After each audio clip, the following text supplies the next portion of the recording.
اگر آپ نے ابھی تک ہمارا چینل سبسکرائب نہیں کیا تو فوراً سبسکرائب کیجئے، ساتھ ہی بیل آئیکن پر کلک کریں تاکہ مزید آنے والی ویڈیو جو وقتاً فوقتاً آپ کے لیے اس چینل پر اپلوڈ کرتے ہیں وہ آپ کو وقت پر ملتی رہیں اور آپ ان سے مستفید ہوتے رہیں۔ وہ ایک شخص تھا نا، اس کی شادی ہو گئی، ایک دن اس نے اپنی بیوی کے دوپٹے کے ساتھ اپنا چہرہ صاف کیا، تو اس کی بیوی نے بولا کیا جواب دیا؟ اس کی بیوی کہنے لگی ارے صاحب آپ نے میرا دوپٹہ گندا کر دیا، آپ نے میری چادر گندی کر دی۔ وہی شخص نے جا کر اپنی ماں کے دوپٹے کے ساتھ اپنا چہرہ صاف کیا، تو اس کی ماں نے بولا کیا جواب دیا؟ اس کی ماں کہنے لگی بیٹا یہ چادر گندی ہے، میں تجھے صاف لا دیا۔ بیٹا یہ چادر گندی ہے، میں تجھے صاف لا کر دیتی ہوں۔ دیکھا بیوی اور ماں میں فرق، لیکن آج کل کے جو ہمارے بھائی شادی شدہ ہیں ان کا کیا طریقہ کار ہے، وہ ماں کو کچھ سمجھتے ہی نہیں، ساری اہلیت بیوی کو دیتے ہیں، ماں کو کچھ نہیں سمجھتے ہیں، ماں کی بے ادبی کرتے ہیں، ماں کے آگے اونچی اونچی آواز سے چلاتے ہیں، اونچی اونچی آواز سے۔ یاد رکھیے گا اللہ کی اپنی عزت نشان ہے وَقَضَىٰ رَبُّكَ أَلَّا تَعْبُدُوا إِلَّا إِيَّاهُ وَبِالْوَالِدَيْنِ إِحْسَانًا۔ فرمایا کہ لوگوں گناہوں میں سے سب سے بڑا گناہ یہ ہے کہ اپنے رب کے ساتھ کسی کو شریک ٹھہرانا، اور فرمایا کہ والدین کی نافرمانی کرنا یہ سب سے بڑا گناہ ہے، اور فرمایا کہ جب تمہارے والدین دونوں یا دونوں میں سے ایک بڑھاپے کو پہنچ جائے تو ان کے کسی کام میں ان کو اف تک نہ کرنا، بلکہ ان کے ساتھ بڑے تعظیم سے بڑے ادب سے ان کے ساتھ بات چیت کرنا۔ لیکن ماں کا رتبہ پھر بھی باپ سے زیادہ ہے۔ یہ دو ایسی ہستیاں ہیں جن کا کوئی ثانی نہیں ہے، جن کا کوئی ثانی نہیں ہے، اور انسان کی ساری زندگی خدمت کرتا رہتا ہے، ان کا حق نہیں ادا کرتا۔ ایک صحابی رسول تھے نا، وہ حضور علیہ السلام کی بارگاہ میں حاضر ہوئے اور عرض کرنے لگے کہ یا رسول اللہ صلی اللہ تعالیٰ علیہ وآلہ وسلم، وہ کون ہے کہ جس کی میں سب سے زیادہ خدمت کروں؟ تو حضور علیہ السلام نے ارشاد فرمایا کہ وہ تیری ماں ہے۔ وہ شخص وہ صحابی رسول دوبارہ عرض کرنے لگے کہ یا رسول اللہ صلی اللہ تعالیٰ علیہ وسلم پھر کون ہے؟ فرمایا کہ پھر تیری ماں ہے۔ وہ صحابی رسول نے پھر عرض کیا کہ یا رسول اللہ صلی اللہ تعالیٰ علیہ وسلم پھر کون ہے؟ فرمایا کہ پھر تیری ماں ہے۔ جب وہ صحابی رسول نے چوتھی مرتبہ کی تو حضور علیہ السلام نے فرمایا کہ وہ تیرا باپ کہ جس کی تو سب سے زیادہ خدمت کرے۔ معلوم ہوا کہ خدمت کے 3 درجوں پر ماں کا حق ہے اور چوتھے پر باپ کا حق ہے، لیکن باپ کا رتبہ بھی کچھ کم نہیں ہے، باپ کا بھی رتبہ سب سے زیادہ ہے، لیکن ماں کی نسبت تھوڑا سا کم ہے، کیونکہ ماں نے بچے کو کم و بیش 9 ماہ تک اپنے پیٹ میں رکھا ہوتا ہے اور اس کے بعد پھر اس کی پرورش کی ہوتی ہے، اپنا دودھ پلایا ہوتا ہے، بہت ساری مصیبتیں برداشت کی ہوتی ہے۔ لہٰذا ایک صحابی عبداللہ بن بریدہ رضی اللہ عنہ اپنے والد صاحب سے شاید کرتے ہیں کہ ایک دن ایک شخص حضور علیہ السلام کی بارگاہ میں حاضر ہوا اور عرض کرنے لگا کہ یا رسول اللہ صلی اللہ تعالیٰ علیہ وسلم کہ ایک ایسی جگہ ہو کہ ادھر گرم پتھر ہو کہ ان پتھروں پر اگر گوشت کا ٹکڑا رکھ دیا جائے تو وہ بھون کر کباب ہو جائے۔ یا رسول اللہ صلی اللہ تعالیٰ علیہ وسلم میں نے ایسی جگہ سے اپنی ماں کو اپنے کندھوں پر اٹھا کر کم بیش 9 میل یا 6 میل تک سفر طے کرایا ہے۔ یا رسول اللہ صلی اللہ تعالیٰ علیہ وسلم کیا میں نے اپنی ماں کا حق ادا کر دیا؟ تو حضور علیہ السلام نے بولا کیا ارشاد ہے؟ فرمایا کہ تجھے پتہ نہیں جب تو پیدا ہونے والا تھا تیری ماں کو اس وقت تکلیف کے کتنے جھٹکے لگے، اس تکلیف کے ایک جھٹکے کا حق ادا ہو جائے، یعنی کہ ماں کا بہت ہی زیادہ رتبہ ہے۔ لیکن افسوس آج کل ماں باپ کو کچھ لوگ ایسے ہیں جب ان سے ملاقات ہوتی ہے نا تو اپنے ماں باپ کی بہت چغلیاں کرتے ہیں، نعوذ باللہ من ذالک، استغفر اللہ، ان کو گالیاں بھی دیتے ہیں، ان کو برا بھلا کہنا بہت دور کی بات ہے، ان کو گالیاں نکالتے ہیں۔ کیسے لوگ ہیں یار، کیسے قسم کے انسان ہیں جو اپنے ماں باپ کو برا کہتے ہیں۔ لہٰذا ماں باپ کا کوئی ثانی نہیں ہے، ہمیں تو ان کی خدمت کرنی چاہیے، یہ گناہ کبیرہ ہے۔ حضور علیہ السلام نے ایک دن صحابہ کرام سے فرمایا کہ صحابہ تمہیں بتاؤ کہ گناہوں میں سے سب سے بڑا گناہ کون سا ہے؟ تو صحابہ کرام رضی اللہ تعالیٰ عنہم اجمعین یا رسول اللہ صلی اللہ تعالیٰ علیہ وسلم ضرور ارشاد فرمایا۔ تو حضور علیہ السلام نے ارشاد فرمایا کہ گناہوں میں سے سب سے بڑا گناہ یہ ہے کہ اپنے رب کے سوا کسی کی عبادت کرنا، اپنے رب کے ساتھ اپنے رب کے علاوہ کسی اور کی عبادت کرنا، اور فرمایا کہ اپنے والدین کی نافرمانی کرنا یہ گناہوں میں سے سب سے بڑا گناہ ہے، یہ گناہ کبیرہ ہے۔ لہٰذا کس کے کیسے آپ سوچ کر اپنے والدین کی نافرمانی کرتے ہیں، کس امید سے اپنے والدین کی نافرمانی کرتے ہیں؟ جو والدین کی نافرمانی کرتے ہیں وہ اپنے دل سے یہ امید نکال دیں کہ ہمیں جنت ملے گی، لہٰذا جنت تو ماں کے نیچے ہے اور باپ اس جنت کا دروازہ ہے۔ اگر جنت حاصل کرنی ہے تو اپنے والدین کی فرمانبرداری کرے، ان کی خوب خدمت کرے۔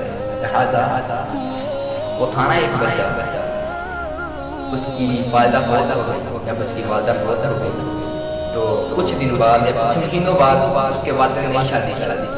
جب اس کے والد نے نئی شادی تو ایک دن اپنے بچے سے لگا کہ بیٹا یہ بتا کہ تیری پہلی ماں سے زیادہ اچھی تھی یا پھر یہ والی ماں سے زیادہ اچھی تھی؟ تو بیٹے نے بولا کیا جواب دیا؟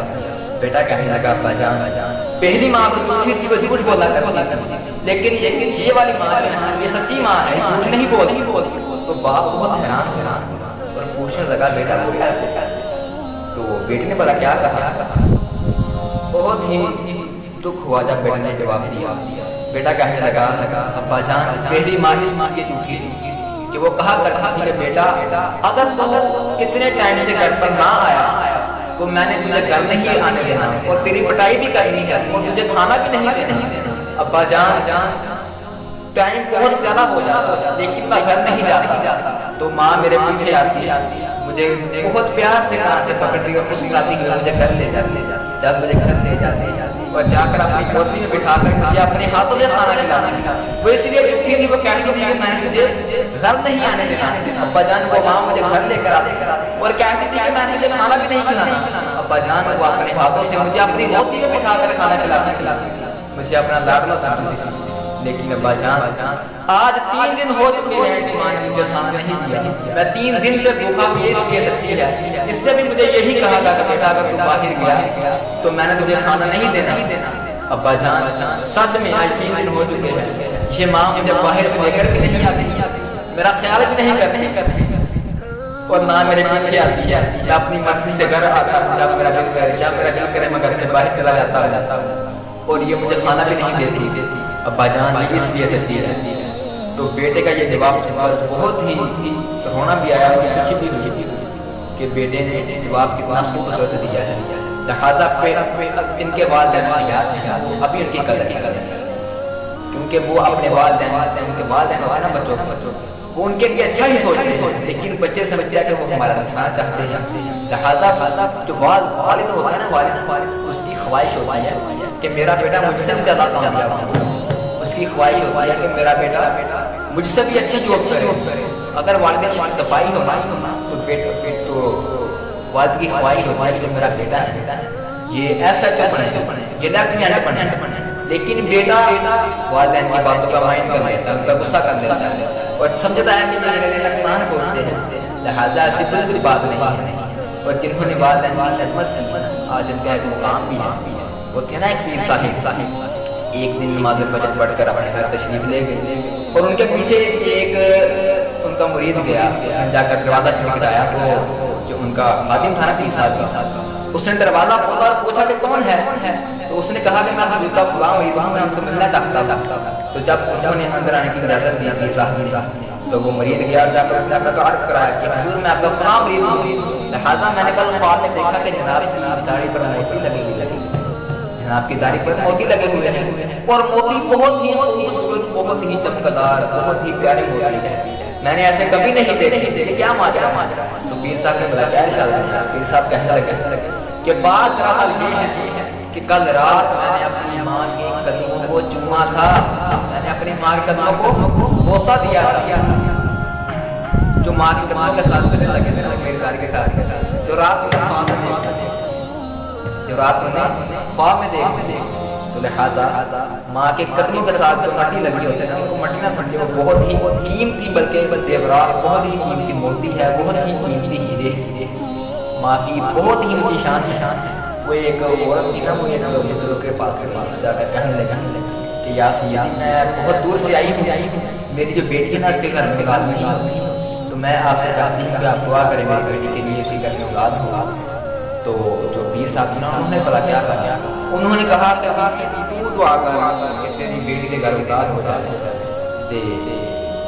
بی بی کہنے لگی کہ یا سید میں بھی تمہیں پڑھے کو لائی ہے خود دعا لگا۔